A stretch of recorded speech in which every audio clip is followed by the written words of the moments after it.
हरीश राठी आए हैं। हाँ जी, हरीश राठी, बताएँ क्या कहना चाहते हैं? सर, मैं आपके वो वीडियो सुन रहा था तो इसमें रिसर्च के अंदर मैं घुसा भी कि जो वेदास ये कहते हैं कि 14,000 बीसी के आसपास ये श्रुति की बताते हैं, टाइम मिलती भी नहीं हमको। इंडस वैली सिविलाइजेशन की मिलती है और हमारे पास जो ओल्डेस्ट जो हम डिसाइफर कर पाए हैं वो अशोका के इंस्क्रिप्शंस है। तो ये जो श्रुति का भी कॉन्सेप्ट कह देते हैं, ये कॉन्सेप्ट इंसर्ट किस आधार पे किया हुआ है इन्होंने रिसर्च लेवल पे?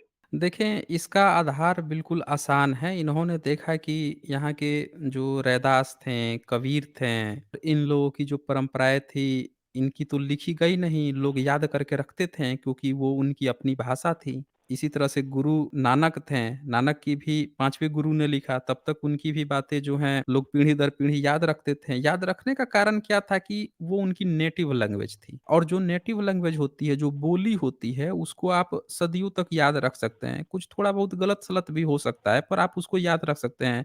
कंडीशन इसमें यही होनी चाहिए कि वो आपकी नेटिव लैंग्वेज होनी चाहिए, बोली होनी चाहिए, आम जनमानस की भाषा होनी चाहिए वो। तभी ये पॉसिबिलिटी है और वो बहुत ज़्यादा समय तक नहीं, कुछ समय तक। लेकिन जब हम इतिहास देखते हैं, जैसे बुद्धा के पहले ये बताते हैं, तब से लेकर अब बुद्धा के समय, सम्राट अशोक के समय का लिपि भाषा किसी को नहीं पता है। गुप्त काल का नहीं पता था, हर्ष के समय का नहीं पता था। ये तो सब अंग्रेज आके खोज-खोज के पढ़ के गए हैं, बता के गए हैं। यस ठीक है सर। ना? हुँ। हाँ, तो वो पढ़ के गए हैं। तो इन्होंने दरअसल झूठ बोला था। इन्होंने सबको जब अनपढ़ बना दिया, तो अनपढ़ बनाने के कारण इन्होंने वो सारी चीज़ें जो हैं, इनको पता चल गया कि भैया हम तो जो है, जो बोल देंगे अंग्रेज़ों से वही बात सही हो जाएगी। तो इन्होंने झूठ बोल दिया कि हमारी सभ्यता सतयुग, त्रेता युग, द्वापर युग की है, सारी चीज़ें पुरानी हैं, ये है, वो है। इस तरह की चीज़ें उन्होंने बता दी और इसी कारण से इस तरह की झूठी बातें जो हैं, लोगों में आ गई और ये लोगों ने अफ़वाह फैला दी। सर, वो एक रिसर्चर आपने ही बताया था, एक वीडियो में एक डिबेट करने आया था, वो पीएचडी स्कॉलर था जो संस्कृत को एज़ बता रहा था पुराना मशीन लर्निंग के द्वारा। हुँ, तो हुँ। उसमें आपने एक रिसर्च पेपर खोला था, ब्रिस्टल का था, आई गेस ब्रिस्टल यूनिवर्सिटी का, जिसमें हुँ, हुँ। जोहानस ब्रूमकोस्ट की रिसर्च दिखाई थी आपने। बुद्धा के टाइम तो एटलीस्ट उनको भी ये है कि रिकॉर्ड मिला नहीं कि वहाँ पे भी ब्राह्मणिज्म एटलीस्ट जो अपना ये नॉर्थ ईस्ट का या जो सेंट्रल गंगेटिक प्लेन्स है अपने यूपी, बिहार, वहाँ तक तो कोई उनके भी ये पॉसिबिलिटी बता नहीं सकते कि बुद्धा के टाइम भी ब्राह्मणिज्म आया भी होगा।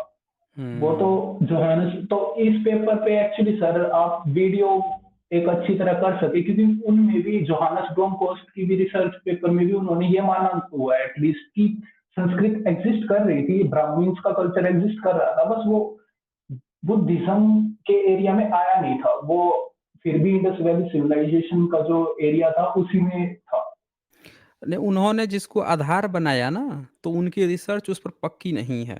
एक चीज़ तो वो सही कर ले गए कि उन्होंने कम से कम इतना तो मान लिया कि बुद्धा के जगह पर संस्कृत नहीं था। लेकिन उन्होंने हुँ। आधार जो बनाया, वो डीसी सरकार वाला आधार बनाया। डीसी सरकार जो है, वो भी उसने माना कि पतंजलि वगैरह जो थे, पाणिनि वगैरह थे, ये सभी संस्कृत के उत्पादनकर्ता थे, ये व्याकरणकर्ता थे। लेकिन डीसी सरकार ने ये भी लिखा कि लेकिन सतवाहन काल तक भी संस्कृत प्रॉपर डेवलप नहीं हो पाया था। चौथी सदी तक भी हुँ। नहीं जा पाया था। उसने ये तक माना। चक्कर क्या हुआ कि इन लोगों ने मान लिया पतंजलि को। जो सच्चाई ये है कि वो खुद भिक्षु थे। पाणिनि भी भिक्षु था और पतंजलि भी भिक्षु था।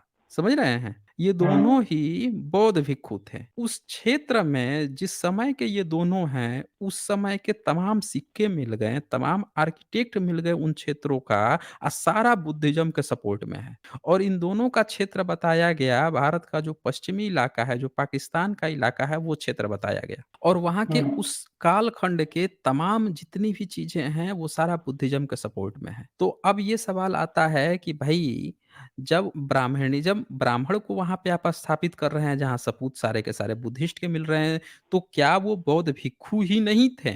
आपके पास क्या आधार बनता है या बचता है जिससे आप उनको ब्राह्मण कह रहे हो या ब्राह्मण संप्रदाय का कह रहे हो? भई इनको अपना आधार देना पड़ेगा ना।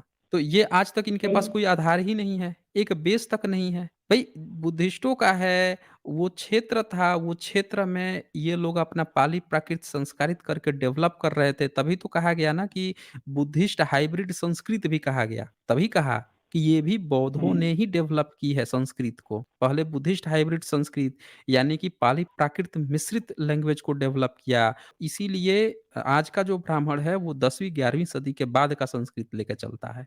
वो भी नहीं 17वीं सदी का लेके चलता है वो। 14वीं हुँ, 15वीं सदी का तो ये ठीक से नहीं समझ पाए हैं। मैदर-उवट का तो दयानंद सरस्वती खंडन कर रहा है कि मैदर-उवट सायण को नहीं आता था अनुवाद करने। समझ रहे हैं? हुँ। Yes sir. तो हाँ, तो ये चीज़ें हैं। यही भारत की सबसे बड़ी दिक्कत है कि जितने भी इतिहासकार हुए हैं, इस चीज़ को पकड़ नहीं पाए आज तक। वो विदेशी पकड़ लिया, लेकिन अब हुँ, वो भी अगर उस चीज़ को भी डिबंक कर देता, पतंजलि को भी, तो उस पर भी सवाल खड़े होते हैं कि भई आपसे पहले किसी ने भी इस पॉइंट को नहीं उठाया।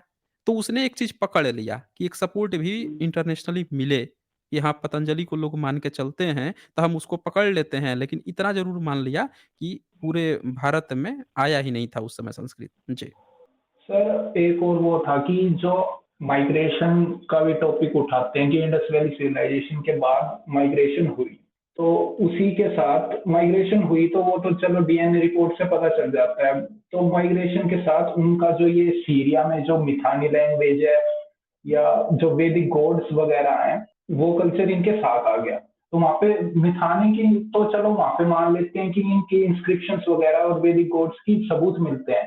पर इंडिया में तो इस चीज़ के कभी सबूत भी नहीं मिलते, तो ये प्रॉब्लम सी करनी चाहिए ना इनको कि वहाँ पे तो कल्चर रहा होगा, उनका जो भी होगा, पर इंडिया में उस टाइम के कुछ आर्कियोलॉजिकल एविडेंस नहीं मिल रहा है इंडिया में, इस टाइम पे। और वैदिक गॉड्स के भी हमारे पास कोई सबूत मिलते नहीं है इस टाइम पे। तो वो है कि ये मिथानी लैंग्वेज वगैरह से एक्चुअली में कुछ रिलेशन है संस्कृत या कोई और भी लैंग्वेज का, प्रोटो इंडो लैंग्वेज का, और ज़ोरोएस्ट्रियन जो स्क्रिप्चर है ज़ेंड-अवेस्टा, उससे भी रिलेशन बताते हैं कि ऋग्वेदा के और ज़ेंड-अवेस्टा में वो सिमिलैरिटीज़ है। देखें, वहाँ पे इंस्क्रिप्शन मिलते हैं मिटानी के साढ़े 3300 साल पहले के। तो यस सर। अगर 1350 बीसी के मिल रहे हैं, तो भी इससे ये नहीं साबित होता है कि भारत में उसी समय ब्राह्मण भारत में आ गए। ये नहीं और साबित वो तो होता है। पहले ही बता देते हैं, वो तो 1500 बीसी की बता देते हैं, उससे भी नहीं पहले वो की। थर्ट नहीं 1350 का है। और दूसरी बात कि वो हाँ, अभिलेख वेद का नहीं है।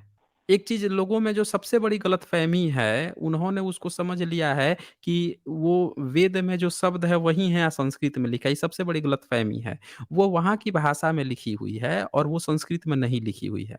दूसरी चीज़ कि एग्ज़ैक्टली वो शब्द भी नहीं है, जो ये बताते हैं यहाँ पे प्रचार करते हैं। उसके साथ कुछ प्रीफ़िक्स और सफ़िक्स जुड़े हुए हैं, वो एग्ज़ैक्टली वो शब्द नहीं है।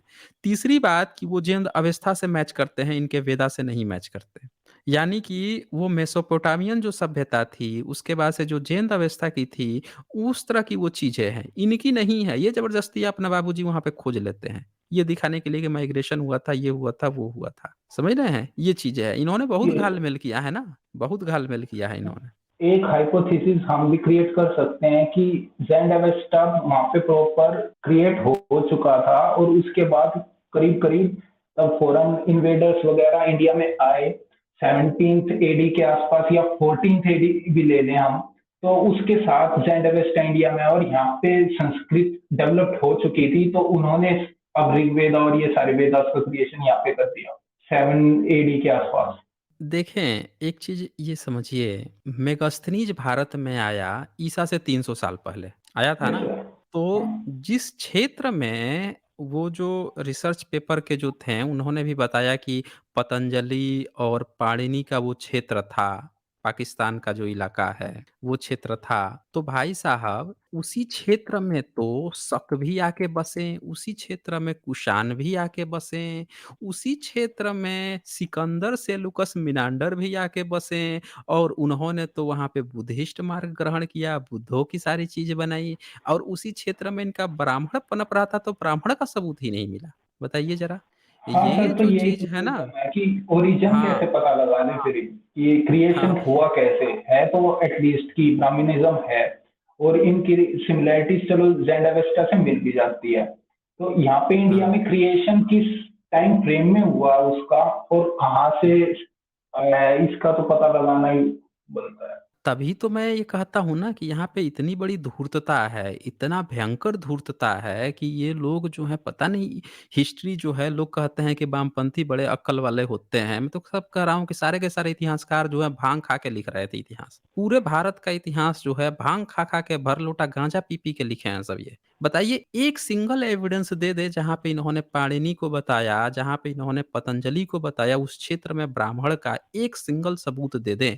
पूरा का पूरा इलाका ईसा से 300-400 साल पहले से लेके सम्राट अशोक के समय तक भी वो क्षेत्र पूरा बौद्धों का रहा। वो क्षेत्र जो है उसके बाद से वो सारी चीज़ें रहीं। यहाँ पे बुद्ध चरितम लिखा जा रहा है, यहाँ पे सौंदर्य नंदन लिखा जा रहा है। वो सारे के सारे जो है उस समय के जो पाली प्राकृत संस्कारित थे जिसको आज ये संस्कृत कह रहे हैं, उन चीज़ों में। ये फाहियान आया भारत में कह रहा है कि हम संस्कृत ग्रंथ लेके जा रहे हैं। फाइयान आया, वेनसॉन्ग आया, ये सब बोल रहे हैं कि हम संस्कृत ग्रंथ लेके जा रहे हैं, तो भैया वो तो सब बुद्धिस्ट थे। संस्कृत यानी कि वो भाषा उस समय जो थी संस्कृत शब्द भी इन्होंने चुरा लिया। जिस तरह से ब्राह्मण शब्द को इन्होंने चुरा लिया, जिस तरह से संघ शब्द को चुरा लिया, कमल शब्द, उसी तरह से संस्कृत शब्द को भी इन्होंने चुरा लिया और ये ज़बरदस्ती उसको कहने लगे आज का जो क्लासिकल है, उसको कहने लगे कि संस्कृत है, संस्कृत है। उस समय का जो पाली-प्राकृत जो था, उसको कहते थे संस्कृत क्यों? क्योंकि ये पाली को संस्कारित करके असंस्कृत बनाए थे। चूँकि वो संस्कारित किया गया था पाली-प्राकृत को इसीलिए उसको कहते थे संस्कृत। संस्कृत का मतलब ही होता है जो संस्कारित किया हुआ हो। यानी एक भाषा थी पाली-प्राकृत, उसी को संस्कारित किया गया था तो उसी को लोग संस्कृत कहते थे। जैसे गीता, गीता को क्या कहते हैं? गाया हुआ। गंगा, गंगा मतलब नदी होता है। नदी का नाम नहीं गंगा है। जो नदी होता है उसी को कहते थे गंगा, इन्होंने गंगा नदी का ही नाम रख दिया। जैसे छठी होता है, तो षष्ठी जो है वो तिथि का नाम है। इन्होंने छठी क्या कर दिया? छठी के साथ मैया जोड़ दिया। तीज, तीज 3 है, तो तीज जो है 3 को इंडिकेट कर रहा है डेट को, तो इसको तीज मैया बना दिया। उसी चीज़ को अपने चीज़ में ढाल लेते हैं। तो इसी तरह से इन्होंने ये पूरा गड़बड़ गेम खेल दिया। वो चीज़ जो है, जो संस्कारित की गई थी, बौद्धों ने जो संस्कारित की गई थी, वही उनका लैंग्वेज था, उसको ये संस्कृत और आज जब क्लासिकल संस्कृत बन गया, उसको भी ये संस्कृत ही कहते हैं। फिर कहते हैं कि वो जो बौद्धों की थी वो हमारे पूर्वज ब्राह्मण ने किया था, हमारा है वो। हर चीज़ को इनका है, जैसे अभी राम मंदिर इनका हो गया, जैसे भारत के जितने भी तिरुपति बालाजी से लेकर हर चीज़ है सब इनके हो गए। हर चीज़ पे कब्ज़ा किया उन्होंने, हर शब्द पे कब्ज़ा किया हुआ है। ये चीज़ हमें समझनी पड़ेगी। ठीक है हरीश राठी जी, ओके। Thank you sir.